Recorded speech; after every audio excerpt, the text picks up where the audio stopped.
A pleasant morning to the honorable judges. My name is Muhammad Hakim bin Azhar.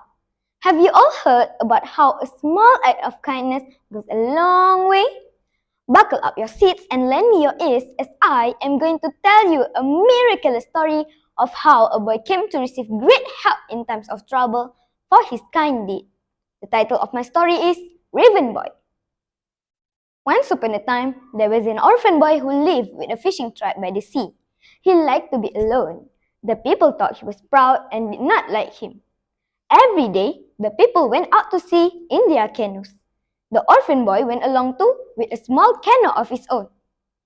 Every time they come back, ravens would swoop down and snatch some of the fish from the canoes. The angry people threw stones at them to drive them away. However, the orphan boy did not stop the ravens. Instead of being angry, he always shared his feast with them. That is how the orphan boy was nicknamed Raven Boy. One summer, the weather was stormy. Swoosh, swoosh. The sea was rough with huge waves crashing on the shore. The people could not go out to fish. "Look at the tide. There is no way we can go fishing in that weather," said one of them. By autumn, food is running low and the people had very little food to eat. Being wiser than the others, Raven Boy had stored up a lot of dried fish for winter. He now shared his food with the villagers. But were the people grateful by his act of kindness? Absolutely not. Instead, they blamed Raven Boy and ravens for their troubles. One day, the chief of the tribe gathered the people. "We must look for another place to fish. Winter is coming and we have no food. If we stay here, we will starve." Following the chief's commands, the people packed up their belongings and whatever food left. As soon as they were setting off, they will not let Raven Boy come with them. "Let me come with you," pleaded Raven Boy.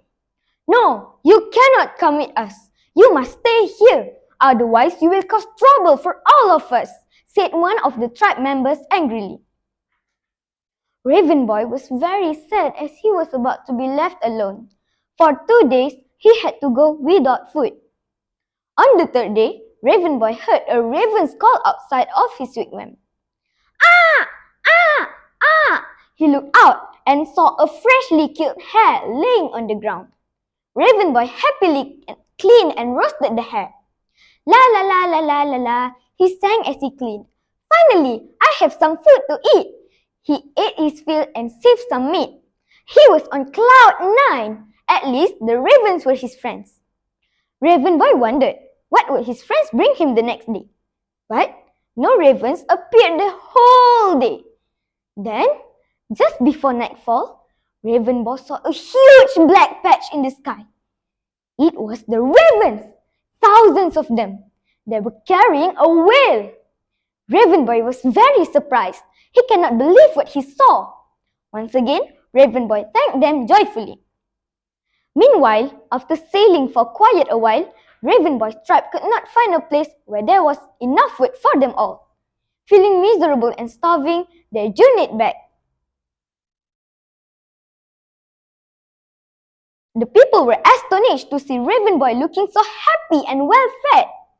Raven Boy just as surprised to see his tribe looking so miserable.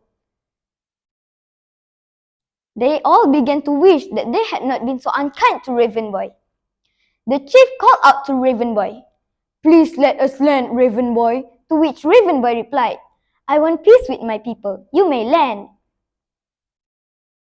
Some of the men helped cutting up the whale and stored some meat. Raven Boy later became a great chief.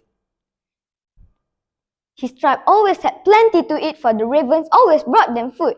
That's all from me. Thank you for listening.